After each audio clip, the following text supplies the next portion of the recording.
Hello again. In this video, we're going to take a look at how can we utilize AppAsap to automate our app development process, especially the back-end part of the app development process. So the first thing, we start with the requirements analyst talking to us and asking us about the app that we're trying to build so it could understand what we need. So I'm gonna say for the sake of this example that I need an e-commerce app. So I'm gonna say I want an e-commerce app. It's best if you give your app a name, but I'm not gonna do that now. And then it's best if you specify the user types. So I can say that connect, merchants, and buyers. And then you're gonna wanna specify the features so that buyers can find products and uh, filter,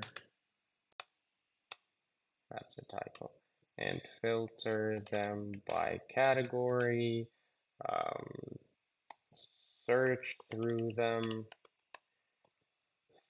sort them, then add products to their cart, and make an order and make a payment on that order. We can also say that the merchants can add their product and manage the status of the orders and payments and so on.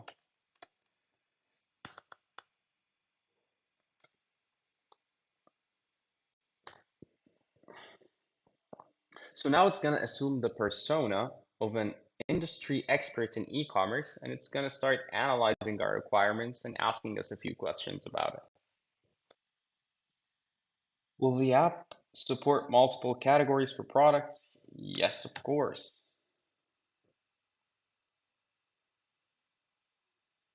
Will buyers have the ability to search by keywords or name? Yes.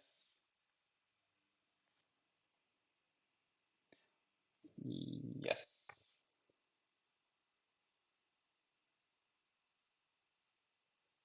Mm-hmm.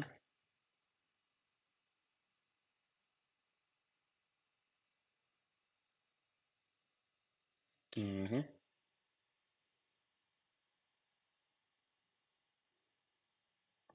Perfect. So now it has covered these questions. So the next thing we need to do is to start creating the app.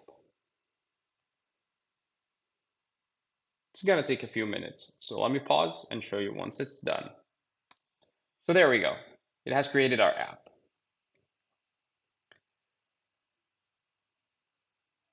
So the first thing is that after it has analyzed the requirements, so the first thing that it has built is that it has built the requirements tree. It has analyzed the requirements and then documented it in a mind map that we can easily understand. So it told me that it's an e-commerce app that we need to browse, search for, add to cart, purchase various products, blah, so and so.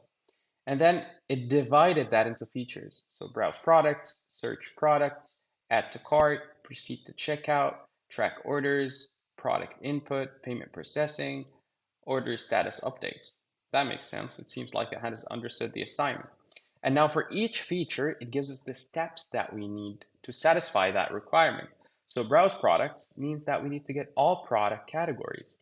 And then we need to be able to get a certain product by its category. And then we're going to be able to see the product details. And it also gives us scenarios for each one of those. Maybe if it's the category doesn't exist, so you got to return an empty list and so on. So now that we have seen the requirements and we have validated that everything is in check, it's about time to see what has AppAsap built. So in the next video, we're going to take a look at what it actually built for us based on those requirements.